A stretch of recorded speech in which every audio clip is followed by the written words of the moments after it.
The glass doors of the towering corporate building reflected the city skyline like a promise of everything he had worked for, everything he had sacrificed. Daniel Carter stood there in his only tailored suit, the one he had saved months to buy, clutching a leather folder that carried not just his resume, but the fragile hope of his 8-year-old daughter, Lily. This was the job, the senior operations manager position at a global tech firm that could finally pull them out of late rent notices and second-hand school uniforms.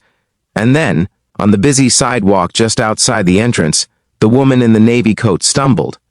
At first, people thought she had simply tripped. The morning crowd kept moving, coffee cups in hand, eyes glued to phones, chasing their own deadlines. But Daniel saw the way her body went limp, the way her head narrowly missed the edge of the curb. He saw the unnatural stillness that followed. His phone buzzed with a reminder, interview in 4 minutes. For a split second, he froze. He imagined Lily's face that morning when she hugged him tightly and whispered that she had prayed for him. He imagined the rent due in 3 days. He imagined the email that said there would be no rescheduling under any circumstances. Then he dropped his folder and ran toward the stranger. Before we go further, if you believe in kindness, in second chances, and in the idea that doing the right thing always matters, take a moment to like this video, comment where you're watching from, share it with someone who needs hope, and subscribe to the channel. Stories like this remind us who we really are. Daniel knelt beside the woman. Up close, he could see she was in her early 30s, sharply dressed, the kind of person who looked like she owned the building behind them. Her skin was pale, her breathing shallow. He called out to her, gently tapping her cheek, but she didn't respond. Someone muttered that an ambulance should be called, but no one stepped forward. Daniel did. He dialed emergency services with shaking fingers and described her condition as calmly as he could. He remembered the first aid class he had taken years ago at the community center after Lily was born. He checked her pulse. It was weak, but it was there.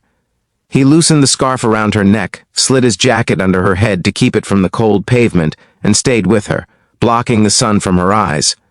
His phone buzzed again. Interview start time. He silenced it. Minutes felt like hours. He held her hand, speaking softly even though she couldn't hear him, telling her to stay with him, telling her she was going to be okay. He wasn't sure whether he was reassuring her or himself. When the ambulance finally arrived, paramedics quickly assessed her and asked who had called. Daniel raised his hand.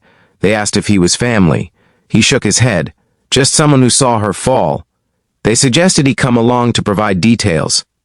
He looked up at the building. Through the glass doors, he could see the polished lobby and the receptionist glancing at the clock. His name would already have been called. The panel would be waiting. His opportunity slipping away. He thought about Lily again, about how she once told him that heroes weren't the ones in movies. They were the ones who helped even when it was hard. He climbed into the ambulance. At the hospital, Daniel paced the hallway outside the emergency room while doctors worked on the stranger. He gave them the information he had, where she collapsed, how long she was unconscious, what he observed. Then he waited.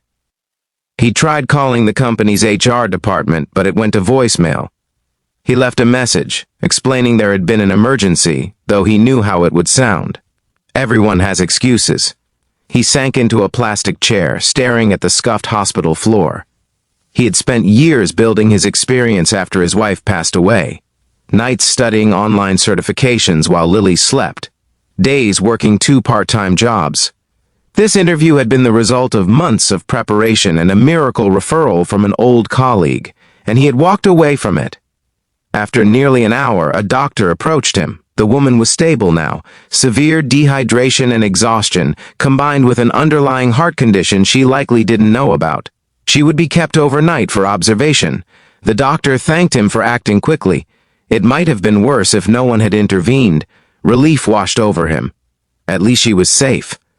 He left his phone number with the nurse, just in case the woman needed details later, then stepped outside the hospital into the afternoon sun. Only then did he allow the weight of what he had done to settle on his shoulders. When he reached home, Lily ran to the door. She searched his face with wide, hopeful eyes.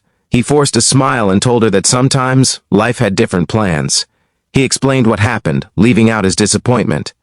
Lily listened quietly, then wrapped her arms around him and said she was proud of him. That night, after she fell asleep, Daniel sat alone at the small kitchen table. The silence felt heavier than any rejection email. He checked his inbox again and again, but there was nothing. No message from the company, no acknowledgement, just emptiness. The next morning, he woke early, prepared Lily for school, and tried to push the ache aside. He reminded himself that he had done the right thing. That should be enough. Around noon, his phone rang. It was an unfamiliar number. He almost didn't answer. A calm, professional voice asked if he was Daniel Carter and if he had been at St. Mary's Hospital the previous day. His heart raced. Had something gone wrong? The caller informed him that someone would like to meet him in person, today, at 3 p.m. The location was the same corporate building where his interview had been scheduled. Confusion flooded him. He explained that he had missed his interview there because of the emergency. The voice paused, then said they were aware. That was precisely why they wanted to see him. At 2:45 p.m., Daniel stood once again before the glass doors, wearing the same suit, now slightly wrinkled. This time, his expectations were low. He assumed they would politely tell him that his absence showed a lack of professionalism, no matter the reason. He was escorted not to a standard conference room, but to the top floor. The elevator doors opened to a quiet, expansive office with floor-to-ceiling windows overlooking the city. At the center stood the woman from the sidewalk.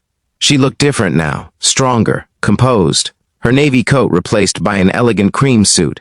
But her eyes were the same. She walked toward him slowly, gratitude visible in every step. She told him that her name was Amelia Rhodes, and she was the CEO of the company he had interviewed for. The words barely registered. She explained that she had been working nonstop for weeks, preparing for a major merger. She had ignored her health, skipped meals, and dismissed warning signs. She had insisted on coming into the office that morning against her assistant's advice. And then she had collapsed. From the lobby security footage, she had watched him run to her. She had seen him ignore his phone, seen him climb into the ambulance. She had been told about the interview he had missed. She had personally pulled his application. Her voice softened as she said that in her position, she was surrounded by people who said the right things, who chased titles and bonuses. But very few would sacrifice a life-changing opportunity for someone they didn't know. She told him that a company's greatest asset wasn't strategy. It was character. Daniel listened, overwhelmed, unsure what to say. Amelia informed him that the position he had interviewed for was still open. But she wasn't offering him that role. His heart sank for a split second. Then she continued. She was offering him a higher position. Director of Operations, reporting directly to her. She needed someone who valued people over profit. Someone who understood responsibility not just as a word on a mission statement but as a way of living. He stood there, stunned, trying to process the shift in his reality. She added that she had also established a new wellness initiative for employees, inspired by what had happened. She wanted him to help design it. Daniel felt his throat tighten. All the late nights, all the struggles, the loneliness after losing his wife, the fear of failing Lily, they seemed to converge into this single moment. He accepted. In the weeks that followed, Daniel's life transformed in ways he had never imagined. The salary meant stability. Lily moved into a brighter apartment with a small balcony where she could grow the flowers she loved. He no longer worried about rent or school supplies. But more than that, he found purpose in his new role. He worked to create policies that supported working parents, mental health days, and emergency leave without stigma. He remembered what it felt like to stand alone in a crisis, and he made sure no employee would ever feel that way under his watch. Amelia kept her word. She valued his voice in meetings, trusted his judgment, and often reminded the executive team of the day character walked through their front doors in a slightly wrinkled suit. One evening, months later, Daniel stood on his balcony watching Lily water her flowers. The city lights flickered in the distance. His phone buzzed with a company update celebrating record profits and improved employee satisfaction. He realized that success hadn't come from chasing the building's glass doors. It had come from turning away from them. Before we reach the end, if this story has touched your heart in any way, please take a moment to like the video, share it with someone who believes in kindness, and subscribe for more stories that remind us what truly matters. Your support helps these messages reach the people who need them most. And I have a special request for you. In the comments, write the word character if you believe doing the right thing is always worth it, even when it costs you something. Because sometimes the opportunity you think you lost is actually the door to something greater. Daniel once believed he had sacrificed his dream for a stranger. What he didn't know was that in choosing compassion over convenience, he had shown the world exactly who he was. And in a world desperate for integrity, that was more powerful than any resume. The day he gave up his interview, he thought he had fallen behind. In truth, that was the day he finally moved ahead. And somewhere in a city filled with rushing crowds and silent bystanders, one small act of courage proved that kindness is never wasted. It simply waits for the right moment to return home.